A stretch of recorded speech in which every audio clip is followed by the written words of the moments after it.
কংগ্রেস প্রার্থী শতাব্দী রায়ের দেওয়াল লিখন রাজনগরে। এদিন রাজনগর ব্লকের অন্তর্গত চন্দ্রপুর অঞ্চলে দেওয়াল লিখনের পাশাপাশি নির্বাচনী কর্মী সভা করেন বিদায়ী সাংসদ ও তৃণমূল কংগ্রেসের বীরভূম লোকসভার প্রার্থী শতাব্দী রায়। ইতিমধ্যে গতবারের মতো এবারও 7 দফায় লোকসভা নির্বাচন হবে এই রাজ্যে। বীরভূমের 2 কেন্দ্রেই ভোট হবে 13ই মে।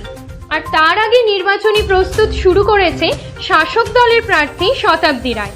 যদিও এখনো বীরভূম লোকসভা কেন্দ্রে বিরোধীরা প্রার্থী ঘোষণা করেনি।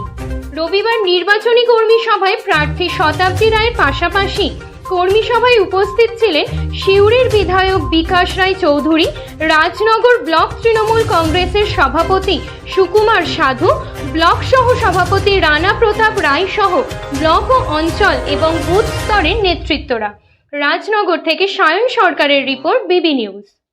তার উদাহরণ হিসেবে আমরা যেখানে থাকি, যাতে মমতা ব্যানার্জি জেতে, মমতা ব্যানার্জির দল জেতে, মমতা ব্যানার্জির প্রার্থীরা জেতে, সেই চেষ্টা আমরা করি। আমরা কাউরি ভোট করছি না, দিদির ভোট করছি। যদি ভোট করতে হয় দিদির ভোট করছি,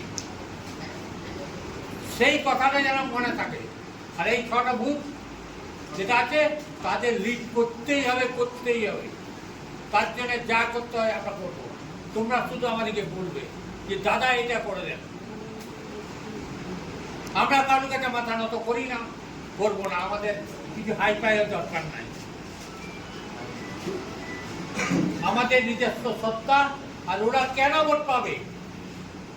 24 ঘন্টা তোমরা কাজ করো, মানে আমাদের ছেলেরা কাজ করে 365 দিন, 2 দিন, 5 দিন, 10 দিন নয়। আমাদের বীরভূম লোকসভার মাননীয় সংসদ তথা আমাদের চতুর্থবারের মমতা ব্যানার্জির স্বনামধন্য প্রার্থী শতাব্দী রায় মহাশয় এবং উপস্থিত হয়েছেন আমাদের রায়নগর ব্লক তৃণমূল কংগ্রেস সভাপতি সম্মানীয় সুকুমার সাধু মহাশয়, চেয়ারপারসন সৌমিত্র সিংহ।